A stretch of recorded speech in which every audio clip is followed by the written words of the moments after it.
Welcome to Yelling Into the Void, a podcast discussing and exploring topics in World of Warcraft. I'm Tevin, joined as always by Scott. And this week, Scott, I don't want, it's really hard for me to say this. And I just want you to know that. Like, coming out of the gate, I want you to know that. Oh, okay. But you might have been right. What are we referring? I'm right about so many things that I just need clarification on what we're referring to in this case. Well, you're not right about how humble you are, at least right now. I think I'm the humblest person I know. Well, I think in reference to kind of what we said about add-ons, people jumping the gun and being a little bit too emotional too quickly on these things. So, okay. Yes. So let me take a step back here and say I think I could have communicated my point last week a bit better. Listening back to the episode, I kind of jumbled and confused even myself as I was talking. I think my overarching point that I was trying to communicate was it feels too early for giant add-on, I want to say manufacturers, but giant add-on developers to be making declarative statements like, this is broken, it's not going to work, it's not ever going to work, Blizzard lied, and therefore we are halting development on this add-on immediately. And I thought that was overreacting and a little ridiculous. And the reasoning was because here's what I felt, and to be honest, I felt like I was taking crazy pills at times, because here's what I felt the train of events was. Blizzard released a post that defines their add-on philosophy. And one of the things in their development goals for add-ons is they want to continue to allow full customization of your UI, right? In that if you want your frames to look like this instead of that, you can do that. If you want to do that, if you want to resize things, if you want to use a different font, if yada, yada, yada. One of their stated goals is we want you to still be able to do that add-ons will still have a place in our future game to allow you to personalize the way your UI looks. That is a true statement. They said that. And what also was a true statement, and this I did not make clear last week, was that right now in the alpha, as of the recording last week, and also, by the way, as of our recording right now, because the new patch is about to come out, the final alpha build is about to come out, but hasn't come out yet. But right now in alpha, that is not accurate. That what they said, their goal of full customization of your UI is not true. There are things that they've done, things that they've eliminated, part of the API culling that they did that makes it so you just can't. You cannot. LVUI right now cannot personalize the UI of WoW to make it look like what you would see in LVUI in retail right now. So that is true. That is 100% true. I should have said that and made that clear. My disconnect is the game is still in development. The game is still in alpha. They're not done yet. They haven't finished doing all the things they promised to do. So I think there's plenty of time in the future to get mad and upset and disappointed and call them liars for not delivering on what they said they were going to deliver on. But I don't think the alpha phase of the expansion is the time to do it. And lo and behold, this alpha build that's coming out later tonight is going to have a bunch more APIs that will allow a bunch more customization of the look and feel of the UI. Of course, because they said that's what they were working on. I just that's where my struggle with. I think I was overly harsh and maybe overly critical of these these UI developers, these add-on developers. They do a lot of work. They work very hard. They've made these incredibly influential add-ons that all of us have been using for years. I didn't mean any disrespect in that regard, but I did not like how they were handling the situation at all. I still don't like it, by the way, because when WeakAuras got the notice that they were going to add a bunch of APIs to the most recent build, their interpretation of that was Blizzard is scrambling to now do the thing that we told them wasn't working. And I look, that could be true. It could be true that they weren't planning on doing these things, or they thought it was going to work one way and then it didn't work that way. And they're like, oh shit, oh fuck. I just think this was part of the development pipeline from the beginning, and they're just getting to it. That's what I think. And I just think we overreacted just a little bit. Just a little bit. There's a lot of things happening around add-ons. So complete transparency for you guys. Scott and I had made a firm point that like until we had beta and things were in a more solidified sense, we weren't going to talk about add-ons anymore after last week. And here we are, lo and behold, talking about them again because of the things that have changed. And so Well, then there's someone a called me an lot. asshole and said they weren't going to listen to my podcast anymore. So I think I wanted to clear the air a little bit. There's a lot going on here though with add-ons, because like there's everything that you said last week, and like people being way too emotionally driven and things like that.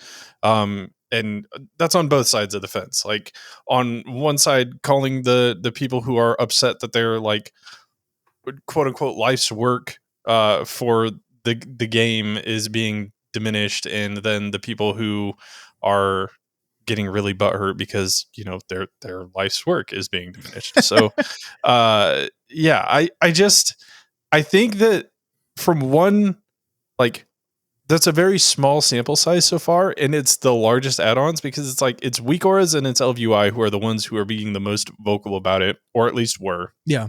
But I also read a Wowhead article saying that DBM is working with Blizzard to make sure that their timers and everything are up to snuff. Like, they were going through and they were talking with developers on how to make things better and what they did. So like, Yeah. there's a whole nother spectrum of this that nobody's even talking about, which is kind of what I thought was gonna happen, at least initially, where like Blizzard would either like bring these people on as like contractors or something and like help them develop these things, or the people who were doing things out of the kindness of their heart already anyways would then continue to do that, but just help Blizzard do it as well. Yeah. So like, that's kind of the world that I was in. And so like this whole like vitriol that came out was a little bit surprising to me, I guess. It just, to me, it seemed like performance and gamesmanship a little bit of like, these are two very large add-ons. Like, I think the people behind Weak Auras knew the second they announced we've halted development on Weak Auras in Midnight, like that's front page news in every WoW thing for the next couple of days. And that gets a lot of attention to the fact that they, along with a lot of other people, are very unhappy by the choices that Blizzard is making RE add-ons. Save with LVUI. Like, if you actually dig into, and someone raked me over the coals for this, despite the fact that I had read the post, but the reason why LVUI threw in the towel was because I forget the name of the add-on that is packaged with LVUI that deals with the frames, the unit frames. The person that was developing and working on that particular piece of LVUI was basically unable to get it to work in alpha, and they basically just said, screw it, I'm tired of messing with this, I'm trying to figure this out, I'm not going to test Blizzard shit for them. Screw, what I'll do is just wait until we're closer to early access, and then I'll see if they've made improvements at that point. And they made that post in like a dev, like an add-on developers like forum or chat like area. There was just like where people are trading ideas and development stuff. So like, they didn't make like an official announcement or anything. They just like were frustrated one night and made that chat, and then the LVUI folks see that and then decide to make a big like official announcement. We are done doing this now. Shame on you, Blizzard. And I was also seeing a lot of other content creators throwing around things like, Blizzard lied. They said you could do this and you can't do it. And I was just like, well, not yet, because they're not done yet. Like their whole update to the party and raid frames hasn't even been released yet. So of course you cannot edit the party and raid frames right now, because they've made no changes to the party and raid frames right now. They turned off all the API functionality, and then they've left it the same way because they haven't introduced their new solution yet. I felt like I was going crazy. And I think my frustration came out in the episode last week, and I said some things I believe I called them lazy, and I did not mean to call them lazy. Certainly people that develop things for free are not lazy. What I would say is like, it makes sense why they would just completely remove all APIs, because on one hand, like, you could just like try and targeted remove parts of the API and like specific calls and everything like that. Like that is something you can do. It is not something that would be particularly difficult. Mm-hmm. But if they're already rebuilding all of this stuff from the ground up anyways, Exactly. Yep. then you can just also create the API again, and that way there is nothing you missed. Like, Yep. You don't have something that's in there that can be used as like a quote unquote backdoor to do some functionality that you didn't want to have happen anyways, because you built it at the time that you redid all of this stuff anyways. Yeah. So it just kind of makes sense that this is the road that they went down. And to be completely honest with you, in alpha, they probably wanted people to test their stuff first. Yeah. Instead of testing add-ons, which is why the APIs were secondary to getting their stuff functioning. Yeah. I mean, they definitely. You're absolutely right. In an alpha build, the most important thing is functionality of their internal stuff. Their primary concern is not making sure add-on customization functionality is working perfectly. So yeah, I agree with that. I don't know. I want to not talk about add-ons anymore. I guess that's where I'm at. I think we all just need to try to have a little, myself included, have a little more grace, both for Blizzard, for the add-on developers, and for each other, and for change in general, because it's always a rough thing. And let's reconvene when the game is released and see if there are still problems. And there could be, like, there certainly could be. Like, we could be talking 4 months from now, and we could be going, hey, remember when I was confident that they were going to deliver on their promises and the customization that is still allowed via add-ons? Well, turns out you can't actually do that. In the released version of the game, they did not meet their obligations. Let's talk about that. I am fine doing that, but I just felt like it was a little too early to be doing that right now. The final thing, as far as like add-ons are concerned too, is when we're in this situation where like we are going in with the assumption that either X, Y, and Z isn't going to work or X, Y, and Z is going to work, like people are going to be upset no matter what. Yep. Like you said, change is hard. And so like, I don't expect everybody listening to this podcast to agree with Scott and I. I don't expect to agree with everybody listening to this podcast. Like, this is going to happen. I don't expect to ever agree with you. So this is going to happen anytime there's change, though. Like, there is going to be, like, there was somebody, I think, in the video last week who left a comment saying, like, wow, after it became stale after Legion, with like Mythic Plus being the main focus and Mythic rating, and like there was so much more to WoW before that. And it would be interesting to see if like they made a change again to make it so that Mythic Plus isn't. And like, as somebody who enjoys Mythic Plus and doesn't want to see it go away, that's scary to me. And I don't know that I necessarily agree, because it's one of the things that I love about the game. Sure. But on the other hand, I can see how that would be interesting as well. Like, Blizzard has been the pioneer of said Mythic Plus and Mythic Plus-esque systems in RPGs or MMORPGs, and has been the most successful with it for those who have done it. And so it would be cool to see them try and do something else, because it worked for them last time. So yeah. I mean, I think like everyone else, I want the game to be as good as it can possibly be. And sometimes that takes innovation and changes that would make me uncomfortable. I think it just so happens that the changes that are happening right now in the game are changes that I am, for the most part, positive on. And so there's a lot of people that are very upset about these changes because they're not as positive on them. I get that, but like, I have to tell my truth, and my truth is that everything that they've said about their design goal for add-ons and encounters and rotations is like exactly what I want the game to do. So if they made a change that said, we've been looking at the data and Mythic Plus is not really what we want to be one of our pillars, then I would probably be one of the people going, you sure about that, guys? You sure about that?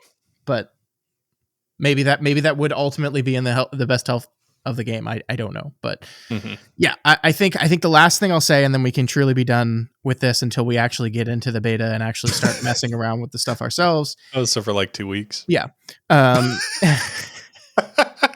But the thing I'll say is I think one of the problems with the idea of Blizzard said that we were going to have full customization of our UI and they are not delivering on that is I think also everyone has a different definition of what full customization means, right? Like when these new raid frames and party frames come out, like I'm pretty sure you're not going to be able to change colors in the way you can do it right now, because I think that's a functionality that Blizzard is going to want to control, because like you can start messing with colors as indicators and things like that. And so like there's things like that. There's things that like you would look right now in the game at like your raid frames and say that is a cosmetic change to how the raid frames look. And that should be around in midnight, but maybe some of that is not, and maybe some of that is stuff the Blizzard doesn't want you to be able to do ultimately. Like so it's always dangerous when we start talking about like have they met their obligations or not, because I think everyone has a slightly different definition about what that does or does not mean. And I think ultimately all we can do is sit back and look at what they say about what their stated goals are and judge them on whether or not they get there, and whether or not the game ultimately works and is playable. Like I said, like in alpha, no one has done any content that is remotely difficult or challenges anyone at all. So we really honestly have no concept of what the game is going to play like, what the game is going to look like in the levels of play that we are used to. And so we really are not in a position at all, I think, to judge the success or failure of the great add-on prune, the great class simplification, and the great encounter redesign that is midnight. So I mean that's what's going to come in beta, and it's not even going to come in the first week of beta, right? Because it's not going to be until we're the max level version that has raid testing and has Mythic Plus testing. It's not even going to be until then that we're really able to test this stuff. So yeah, we'll see. The last thing around beta stuff that I wanted to say, because I was gonna do like a whole like beta announcement thing, but honestly, it's just that it's releasing next week on the 11th. I was wrong. I was wrong about that, unfortunately. What day actually is it releasing? I don't remember now. The 11th is correct. Is releasing on the 11th. I said I think the week of the 17th, so I was wrong. So close. I was so close. There was a part of me that thought the 11th, and I was like, I'll get myself a buffer. So I just wanted to call out that is happening, which is why like I said, or Scott said, we were going to be done talking about add-ons until we could actually do it, and then that's just next week. So, but all of that aside, like you guys know how we feel about add-ons. Like we are pretty hopefully optimistic about this. And at the end of the day, if you aren't agreeing with what Blizzard's doing, it is fine to let them know. Just don't be rude, I guess. Yeah. Don't go after developers because they're not actively trying to make your game worse. They're actually trying to make the best game that they can. So, just be a little mindful about that. I agree. And I really just like overall, I feel like there's like a culture around this game and the people that still play it that is very like Blizzard negative. And I'm not saying like these people need us to defend them all the time. I think you and I are happy to say, and it's true, that we admonish this team and the decisions they make all the time when they make decisions we don't like. We are honest about the way we feel. Like when they do something we like, we say it. When they do something we don't like very much, we say it too. But I just feel like there's a culture around this game that is like, these guys suck. They're idiots. They don't know what they're doing. They're never going to accomplish what they want to. Like it's the whole like multi-dollar company thing. Like anytime anything in the game goes wrong or there's any bug or any like anything, it's just like, oh geez, this company, they don't know what they're doing. And it's like, I mean, certainly it is unacceptable when there are a plethora of bugs, and there have been patches in this expansion that there have been way too many. It was clearly not ready for launch. That is the case, but like I just grow kind of exhausted by it's just become like generally accepted in like the culture of WoW that we're just going to constantly be negative. and I just get tired of it. And I think part of the add-on stuff and my frustration with the reaction to add-on stuff is just rolling into that general sentiment of these guys suck and they don't know what they're doing. And I was just like, I would much rather be optimistic and then proven wrong than be pessimistic and proven right, I guess, is just my life philosophy. So that's part of my general frustration with this whole thing. Yeah, my whole driving force is I want the game to get better. Yeah. And I feel like developers generally want the game to get better as well. So I feel like I'm kind of in agreement with them for the most part, which is why I like to be hopefully optimistic about a lot of things. Now, I mean, it was just a couple weeks ago I was raging about the whole fucking crest cap bullshit. So I will 100% say when I don't like a change that's happening, and I'm not going to shy away from that at all. But I don't know, Scott. Beta aside, add-ons aside, all of this stuff is coming whether we like it or not. So like we kind of just have to accept what is happening. Yeah. And if you don't want to play the game at that point because you feel like you've been wronged, that's your decision. And you are well within your right to decide you don't want to play anymore. Yeah, so just go play New World. Oh shit! I mean, play Ghost Crawlers MMO. Oh shit! So just keep that in mind. Like, I feel like a lot of people have a cost sunk fallacy with this game and a lot of MMOs and in general. And while that is true, you have spent probably hundreds of hours, if not thousands of hours, in your on your character in your account. Think of it more of you enjoyed the time playing the game at that time and not, oh, all of this is going to be for nothing if I end up stop playing, because that is going to always result in you not feeling great at all. Sure.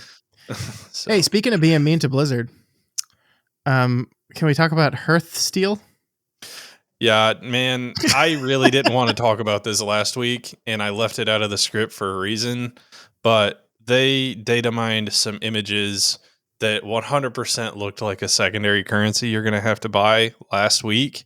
And like I said, I let it slide because it was just data mined. It was just added. I didn't want to go into a bunch of detail on this, but it has since been, I don't know if it's fully been announced yet. They haven't officially said anything yet, no. It's pretty obvious what's going to be happening here, that this is going to be a currency for you to buy like housing items with, which is, I don't love the idea of like masking how much money you're spending behind a secondary currency in which they're not going to give you enough to buy the thing that you want to get. So you have to buy the next, like, it's a very sleazy way to go about things. And it's how a lot of like mobile games and gacha games do it. And so like, obviously the marketing tactic has worked in the past, and I'm not surprised that Activision is going down this route, but I don't like it. The Blizzard store is one of the only or used to be one of the only bastions left of an online game with an online store not having this bullshit like masked behind something else.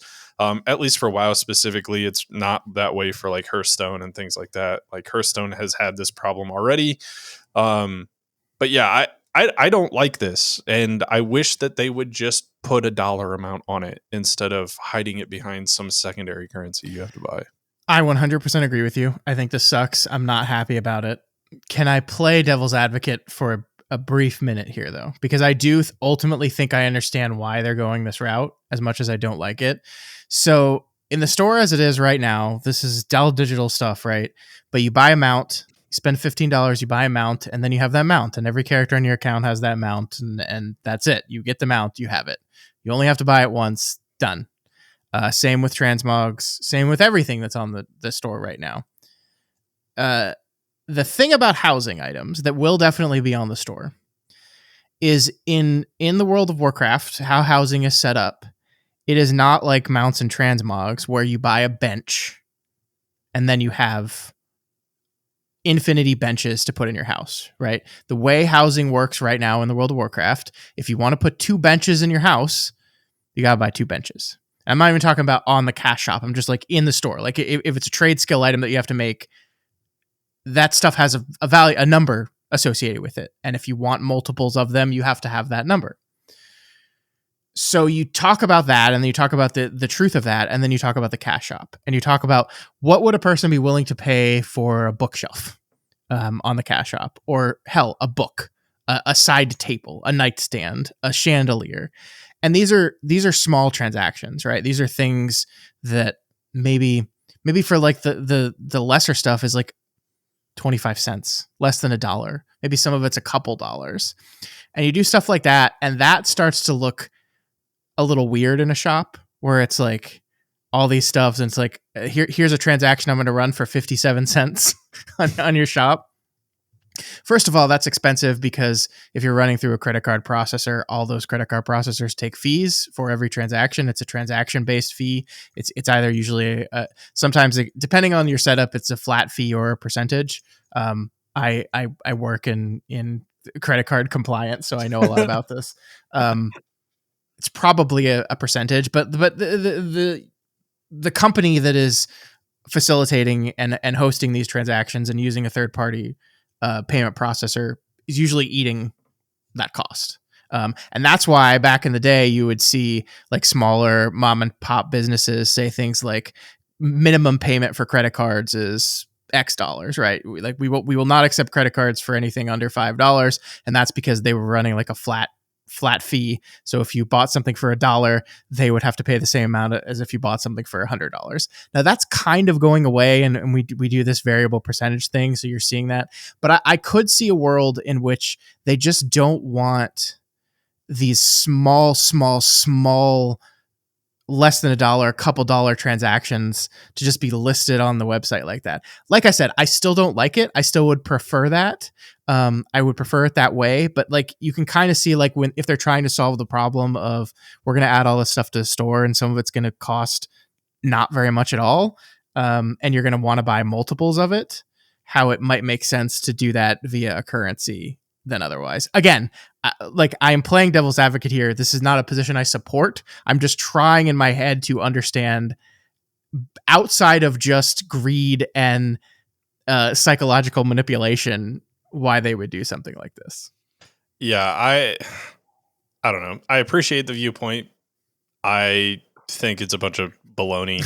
I think honestly, like if they're worried about it being a bunch of small transactions, then instead of selling a bench, sell a set where you get, it's the Night Elf set, and you get 6 benches, an archway, a table, and this all for $5 or whatever. You know, like Sure. Do it that way if you're worried about it being too small of transactions. Yeah, totally fair. Mm-hmm. I mean, they're about to. Okay, here's another thing with the cash shop. It's been data mined, not confirmed, but data mined that they're probably going to release the Brutosaur again. So they're not shying away from the fact that they're trying to milk currency from the cash shop by like saying limited time things are going to be limited and then bringing them back or whatever. So like, is it really that big of a deal if we just only give housing items in packs? No, I mean, at least currently, I would say no, but there's going to be a case in which like, I don't want the rest of the stuff and wish I could just spend 99 cents or whatever it is for the one thing that I want. And yeah. So like, I get the argument, but I mean, know. even if that's 100% the reason, I still don't think their solution is a good one, right? I still agree with you. I do not like these multiple currencies. I do not like the clear psychological manipulation they create in you, where you lose full transparency in the amount of money you're actually spending on something and not. I don't like it. I do not like it. I'm a little disappointed we're going this way, especially in a game that still has a subscription. Like I am okay generally with the existence of a cash shop in the game. I understand the necessary evil of that. I don't know if I myself have ever spent any money in the. No, that's not true. I did buy one mount because I was being cheap and did not want to buy the version of the mount that has repair and transmog thing in it in game. So I just bought the little cheap in game, but not cheap out of game. yeah, man. So I have, but like the cash shop never bothered me because I basically didn't participate in it. I'm probably not going to participate in buying housing items too. Like, it's not that I'm not excited for player housing. I think it's going to be really cool, and I think the PTR tests that they've done so far have shown how incredibly creative people are going to be with this thing. Like, I don't know if you've watched any of these videos and seen these screenshots of the stuff people have built on the PTR in just the couple days that these tests were open. It's incredible. It's remarkable. It's going to be really cool, but I'm not the type of person that's going to be like buying a lot of Hearthsteel so I could get some cool night elf benches or whatever. That's just not me. So it doesn't affect me really, but I don't like the game being that. I don't like it. You know, we have an expansion box fee, we have a monthly subscription fee, we have a cash shop and a WoW token, and now we're gonna have another currency. It's just the things keep adding up, and it's just like it feels a little scummy. It does. Yeah. How would you feel if Hearthsteel became the only thing you used in the cash shop? I mean, I still wouldn't better like or it. worse? I still wouldn't like it. Like, we have dollars. Everybody knows Yeah. what a dollar is and the value of a dollar. And that's the easiest thing to understand. Anything else is just manipulation. Yeah. Yeah, I completely agree. I have a feeling that I didn't see it at the time, but now, like, retrospectively, they completely redid the shop UI in this most recent update that they did for retail, or maybe the update before. And I'm starting to see why, because they are planning a complete overhaul of the shop. Not in like all bad ways. Like, there is some good to this. Like, now when you click on an item, you get like a preview of the item, and you can like rotate it around and stuff, which is going to make it really nice for when you go to buy furniture and you can see the whole side of the furniture and all of that stuff. So like, there are good changes coming from this. It's just, I don't like the idea of Hearthsteel. I hope and I pray that the majority of housing items are not going to come from the cash shop, but are going to be earnable in game. We're just going to have to wait and see. So, yeah, I mean, like, it's certainly true that they didn't stop making mounts and transmog in game when they introduced the cash shop. So, like, we have a little hope there.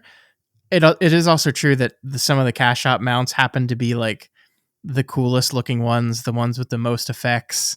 And so, like, the biggest problem is it introduces an incentive in the game to constantly be pushing the coolest stuff to the cash shop, because that is where you make the most money, right? Like, that's this Brutosaur mount they put out there. That could have been like like they did originally, an expensive in-game gold item, or maybe just something you earned via like super dedication to all the 20th anniversary events. Like, that would have been a way, but because there's a cash shop, it's like, well, or we could put it in the cash shop and make $15 million. Yeah. Yeah, I wonder if they're going to make the same amount of profits this time around if they do release it again, or if it's going to be less. Surely it'll be less. I mean, that's another scummy thing. Like, the limited time thing is a scummy market manipulation tactics. Like, it's just like, I mean, I kind of felt always, in my opinion, that it was going to come back because they just made too much money on it. And it's like, it's really hard to tell your board. It's like, yeah, we could make an additional $5 million by throwing this thing back on the shop right now, but we're just going to choose not to do that. And they're going to be like, what's wrong with you? Why? So yeah, I'm not a fan of any of this stuff. Like I said, I really don't participate in it very much. I will buy a WoW token every so often because my time is more valuable to me than farming gold in this game. But that's really my big interaction with the shop. Mm-hmm. Yeah, I completely agree. That's about where I'm at as well. I think I bought the same amount that you have, and that's like the majority of anything that I bought from the cash shop. Yeah. Yeah, I don't know. So the last like couple weeks or so, we have been seeing a lot of like data mining stuff come out and then be elaborated on a little bit, but not fully fleshed out. So like, there is still a chance that everything Scott and I are saying right now, like, isn't what happens. Yeah. So just take everything we're saying right now with a grain of salt, because we are in the season of data mining. Like I said, it's been the last few weeks or whatever that we've had a ton of data mining happening. But at the same disclaimer that we made last week, it is still data mining. It's not been announced by Blizzard, and it hasn't been pushed to the actual game yet. Yeah. So take it all with a grain of salt, please. If they reveal that this currency is also obtainable in game, like how much does that lessen your disappointment with this? It depends on like obtainable in game, as in like you do something for 5 hours and get 10 coins, Yeah, and something costs like 1,000 coins. Not much. Now, if it's obtainable in a meaningful sense, then yeah, I don't know. I wouldn't necessarily feel as bad about it. But yeah, it's going to come down to how much can you farm, and can you farm it? Is it a one time? Like all of that is going to factor into that feeling. Yep.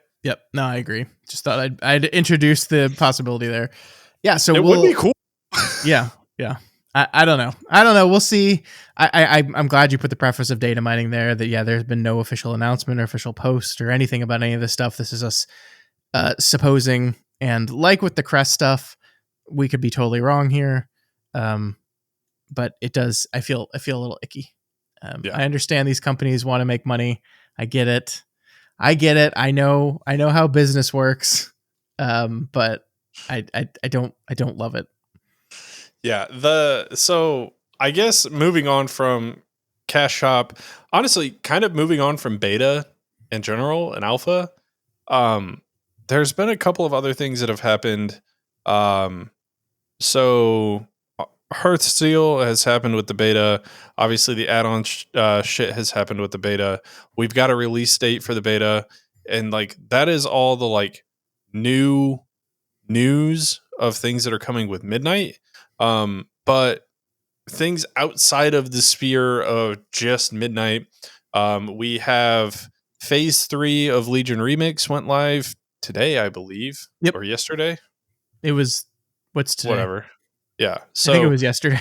yeah, yesterday. So that happened. There's been like rumblings, and I don't even know like what is actually happening right now, and it's the reason we didn't cover it again last week. Is like there has been a secret classic build that has been pushed to internal servers at Blizzard, or at least that is what people are saying. And people are really speculating that this might be Classic Plus, and a lot of the Classic Plus like camp and streamers are saying like, well, I'm going to be doing this until Classic Plus gets released. So like there's a bunch of hinting towards it, as in like it feels like people know more than they're letting on. And so like I don't know enough to definitively say that Classic Plus is happening yet, and it's why we haven't really went in depth on it. But there has been a lot of rumblings recently around the content creator space, and like I said, that secret internal, I guess it's not really secret because people know about it, but the internal classic server that was pushed. So like I just wanted to get your feelings on like, how are you feeling if they do finally go forward with this Classic Plus thing after not like being pretty vehemently against it for a while now? It almost like it rings back to the like you think you do but you don't bullshit that we got with Classic. And I don't know. It feels like Blizzard always digs their heels in with Classic and then is like, maybe it's a good idea. There's a bunch of people who really want it now. And, we just sent out like 4 cease and desist for these giant servers for people who really enjoyed Classic Plus and Nostarius back in the day. So like, it feels like they see it happening. It's getting popular and they're like, shit, now we have to do this thing. Yeah.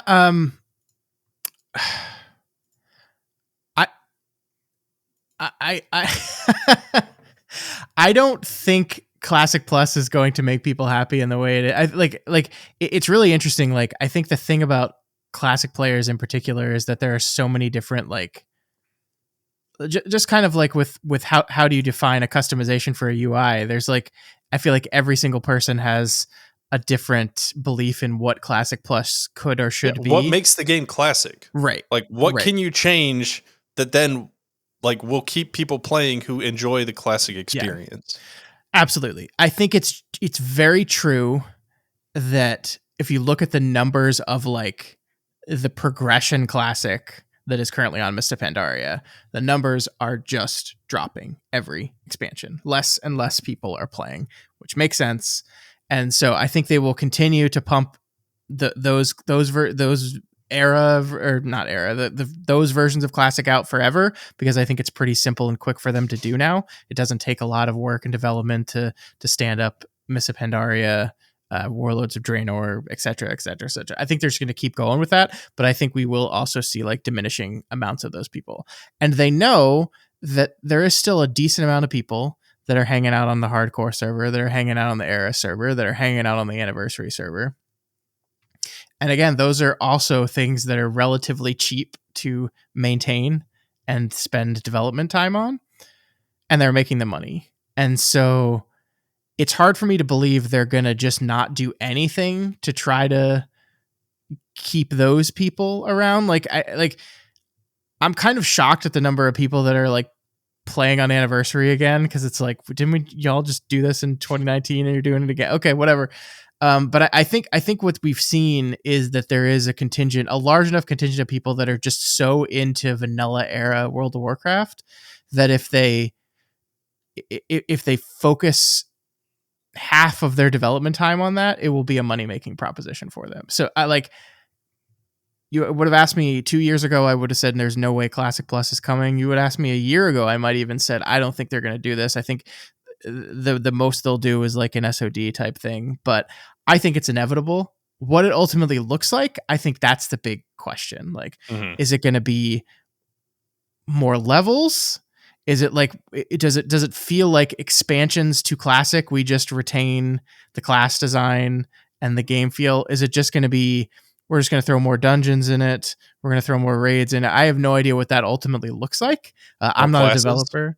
Yeah, maybe. I don't know. Like, but what they did with SOD is they just threw basically like retail class design into Classic, and some people had a lot of fun with that, but some people was like, this isn't classic World of Warcraft. Like it's not this anymore. So I think they will do something. I'm really intrigued. I probably honestly will not participate in it unless I hear like a lot of people are really loving it. That's not really something I myself feel the draw to go back to.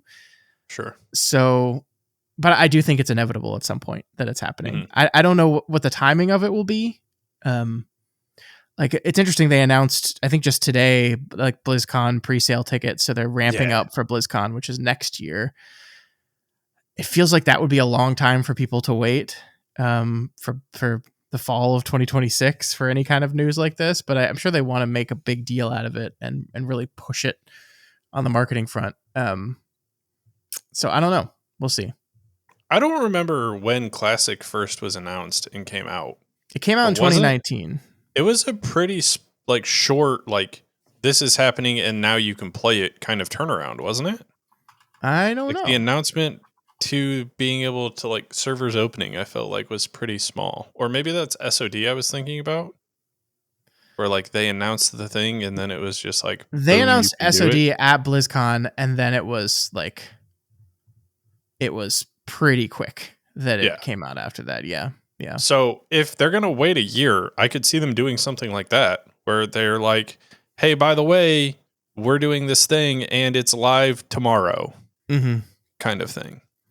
So, but again, it just depends. Like, they sent cease and desist to a bunch of Classic Plus servers. So things like Turtle WoW have like additional classes and stuff like that. People are enjoying that. They have additional dungeons and additional zones. So, like, yeah, I don't want to read too much into that, because those kind of decisions are usually just made by lawyers, and it could reflect we are going to be heading down this path and we want to ensure our copyright is protected. It could just be general legal stuff. Legal, like a lawyer for Microsoft gets in there and goes, you guys have been just letting this stuff happen the whole time. And Microsoft lawyers are like, you need to put a stop to this. Because one thing that is true about copyright law in the United States, which is confusing and terrible, is that if you knowingly allow someone to violate your copyright and don't like fight to protect your copyright, that can be used in court later against you. So essentially, companies are motivated. So like, there's a lot of times that people are like, "Why are you doing that? You're this big giant conglomerate. This little tiny project isn't hurting you at all."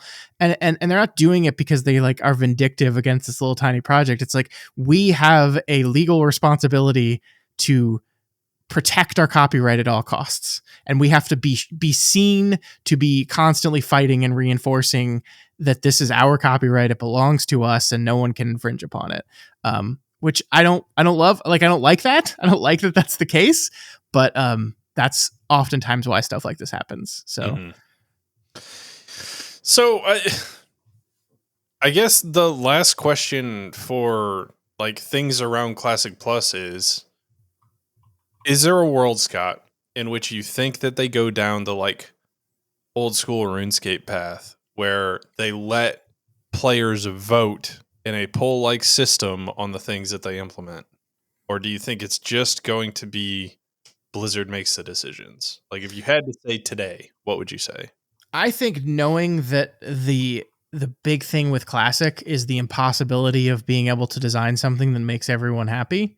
I mean, and I think that's true for the whole game, but I think in Classic especially, I think it makes the most sense to just completely yoink this from old school RuneScape, who have successfully managed to do this for so many years now. That makes the most logical sense to me, that it's a tried and tested system, and people seem to like it a whole lot, and so let's do that instead of like, and I think that reflects a change in Blizzard that we've seen over the last few years, that they are at least they're saying that they are much more in tuned and listening to the feedback and are giving players what they want. That they feel like if enough players are clamoring for a change, that is the route that they should go and will go. Now that is obviously not true across the board. There's times where players don't know what they want or don't understand what they want and are clamoring for changes that would completely break the systems they're designing and developing. But for the most part, even in retail, I think they've been much more responsive to like, a large amount of the player base wants this. If it's not going to break our game to do it, let's do it. And so the idea of just letting Classic Plus, or whatever they ultimately end up calling it, be that thing, I think is the most likely solution in my mind. All right. So outside of the game, so taking another step back, we took one step back from retail, we went to Classic, we're taking another step back outside of the game. You and I talked about this movie at one point beforehand. It's a documentary called The Remarkable Life of Evelyn. Great movie. If you haven't seen it, I believe it's still on Netflix. Yes, you should watch it. If you enjoy World of Warcraft, just forewarning, that movie will almost guaranteed make you cry. It is both a wonderful and a very, very, very sad story. So 100% recommend watching it, though.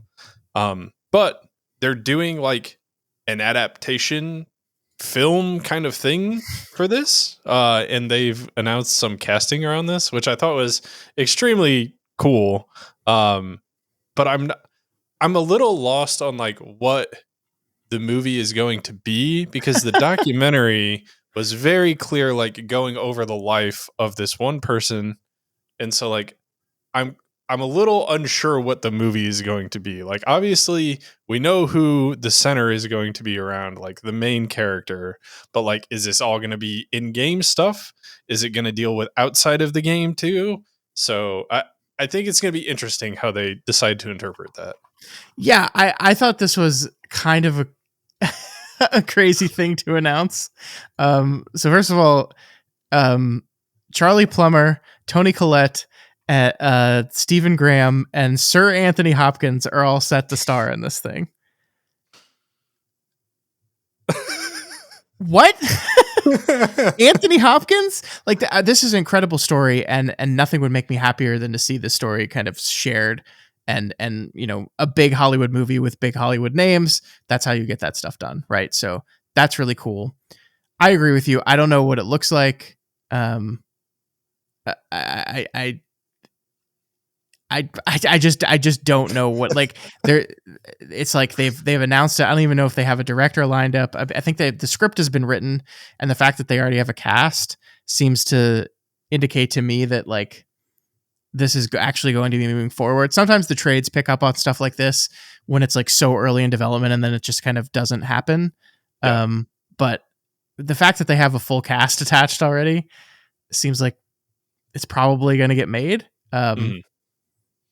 It's kind of, It's going to be super cool nonetheless. Like, yeah, surely whatever they come up with, like, you can say what you want about the Warcraft movie and, like, whether it was good or bad or whatever, it was still really cool to see the fact that there was a movie made about World of Warcraft, yeah, right? Like, yeah, I think no matter what, this is going to be at least interesting. It's going to be a cool watch.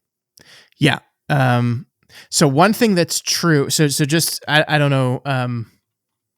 I don't know how much you or our listeners know about the film industry. I know a little bit. The movie has been, like, picked up and it's being made by a production company, but they don't have a distributor yet. So essentially what they will do is, this is how kind of independent cinema works. Sometimes they will make the movie, and then they will shop it for distribution in both the US and overseas. And so, like, this is where film festivals come in and stuff like that. They will present the movie and shop it to buyers, and hopefully it's good, and a distribution company picks it up and then distributes it, or Netflix will chop it up and it'll never be seen in theaters, but maybe more people will see it on Netflix. I don't know. It's cool. It's exciting. I don't know how this breaks into, like, a movie plot story. I'm curious, like, how much change it's going to, like, is it going to be entirely taking place, like, outside the world of the game? Because one cool thing that I really did appreciate about the documentary is they were really committed to showing Ebelin's experiences in World of Warcraft, and they used, like, machinima to, like, create scenes in the game representing scenes in the game. And I just wonder, is a Hollywood movie, is an indie film going to want to do that Mhm. or not?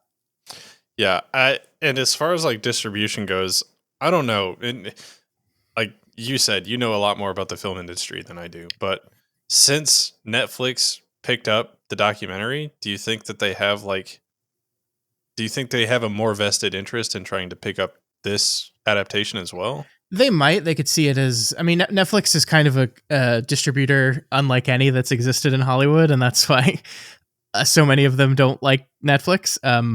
They just throw money at things in a way that, like, people can't keep up with. So they might look at like, their long-term strategy sees this kind of reinforce the documentary they've already paid money for, as kind of just shoring up their general offerings. I mean, everyone wants Anthony Hopkins on their streaming service, so I think getting Anthony Hopkins is a pretty big get, and I'm kind of really curious how that went. Mhm. I mean, he's an old man. Like, he's has a limited amount of movies he's gonna be able to do in his life now, and, like, I wonder what the sales pitch was for this, because, like, I think, like, it's a great, wonderful, powerful story, but, like, in an elevator pitch of, like, yeah, this kid, he played World of Warcraft a lot, and, like, you're saying this to Sir Anthony Hopkins, and he's like, I'm out. I'm done. So I think they probably have a pretty strong kernel of an idea that attracted all these pretty big name stars to it. So yeah, we'll see. Yeah. Yeah, or maybe they're just all WoW fans and we just don't know it and they want to star in a movie because they play World of Warcraft. Yeah, I mean, Anthony, like, what do you think Anthony Hopkins plays in World of Warcraft? Uh, hmm. What's the lowest APM spec in the game? Og. Og? Yeah. Nah, not my boy Hannibal. Nah. I don't know. What I would say is you'd always be surprised because I don't know, Scott, but if I just took one look at you and just said, what's this guy playing? WoW? I don't think Drew would be my first choice. I thank you. Is that a compliment? I don't know. I don't know. Depends. Do you sometimes like to wear around cat ears? No, I don't like this. I don't like this. There are plenty of incredibly normal non-furry people that play druid, and I don't like your implication that that is not the case. Hey man, it's the stereotype that happens sometimes, but no, Doing okay. completely agree. It's completely in jest, but yeah, I would say that there was probably a pretty good pitch that happened. I I have a feeling like, and I don't know, correct me if I'm wrong, but I feel like you don't get names like they have without already having somebody lined up to direct it, right? Like, surely something has to be being done there. Yeah, I'm trying to find out. So I'm reading the Variety story right now as we talk. So it's done by an independent. What is the name of the company? Is it the same people who did the documentary? It is not. So it's written by the script is just called Evelyn, and it's written by a a woman named Ilaria Bernardini and a man named Hossein Amani. It's based on the blog. The film will explore both the group of World of Warcraft fans who became admirers of Steen as well as his loving, funny, and chaotic family. So Vendome Pictures is partnering with Pathé on the picture. It follows their collaboration. So the last film these two companies collaborated on was Coda, which was eventually picked up by Apple TV and won Best Picture, and was a pretty good movie. So they have a pretty good track record. So they have their producers lined up. They have their finance lined up. No, I don't see any director lined up. Well, I guess surely something's going on behind the scenes though, because like you said earlier, you don't get big names like that without something good. So Yeah, I'm hopeful. I'm very excited for this. I love the documentary. I love the story. So I'm just hopeful that this is done well, and is a banger of a movie as well. yeah. It's not every day you see the phrase "World of Warcraft" in the Variety. But so another like outside of WoW thing that has been happening, and I don't know if you've been following it all. We discussed the AGS closing and laying off a bunch of people last week, Scott. But I don't know if you've been following any of the stuff that's been happening with New World lately. But I did just want to call out, there was something that the developers, and I don't know if this was approved, but the developers released with their most recent update that didn't really sound off any alarms at the time. But now knowing that like everything has been closed down, or is being put into maintenance mode and a bunch of people were laid off, there was a note, like an Easter egg that was placed in the game that was like detailing out like, we've seen you when you did this, which is like the intro to the story, and we were there when you did this, and we were there when you did this, and just kind of like detailed out like the path that you would take through the game and like through its expansions and the new zones and everything else that it added. And it was kind of just like this developer paying homage to the player base. And it, knowing now what was announced, it kind of hits different than if you just kind of read that and were like, well, this is probably just some like benevolent god in the game saying blah, blah, blah, blah, blah. And they've been with us the whole time. And no, not now it is. It's very clear what the intention of this was.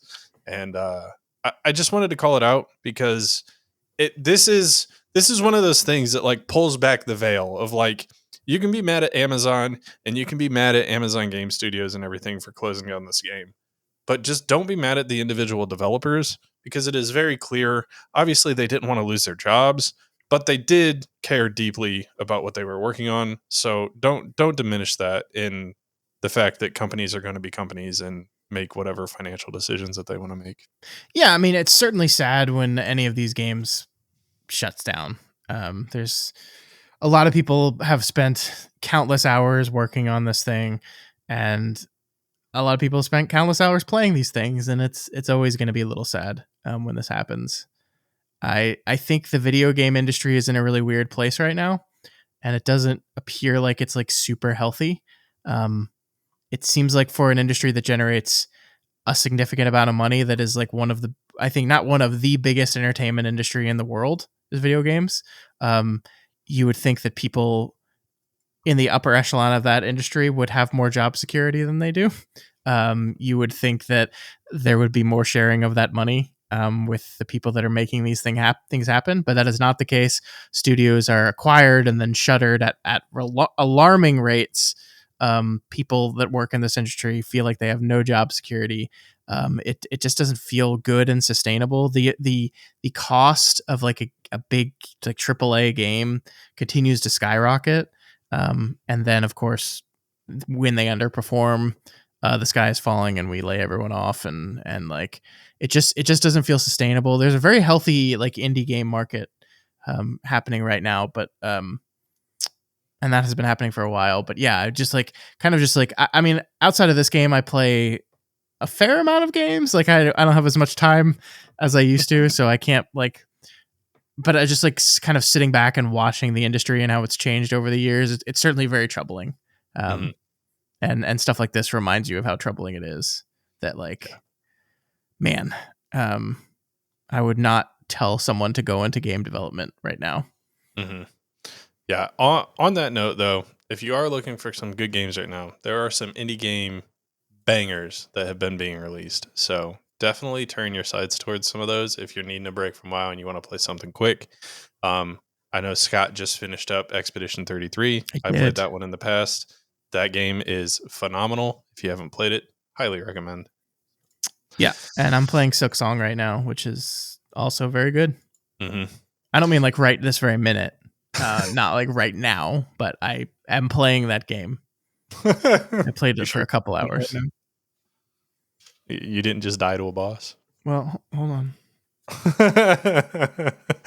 But well, Scott, I don't have a ton else. I know this is going to be a relatively short episode, but with there being like, you'd be surprised. Like if you have the Wowhead Discord bot in your Discord, you would be shocked at how many articles are coming out, but how like little substance is actually being released right now. We had a comment last week, and I can't agree more that like the Wowhead like clickbaity posts that they've been doing is extremely annoying, and like everything that's wrong with journalism as a whole. But I mean, it gets clicks, so I'm not going to comment on that right now. But like, I mean, like we say, don't blame the devs for what the big corporations are doing. Like this is what you, if you are in like game journalism in 2025, like this is what you have to do. Yeah. You do this or you die, essentially. Mm-hmm. And so like, yeah, is it annoying? Did we rage about the terrible headline for the whole console thing last week? Absolutely. Fully justified annoyance, but like it's hard for me to fault the guy that's actually sitting down to type out these headlines, because they're living in a world where if they don't do this, they get fired because the website will cease to exist. So yeah, it's another industry that I'm like, oh Jesus, it's not going well.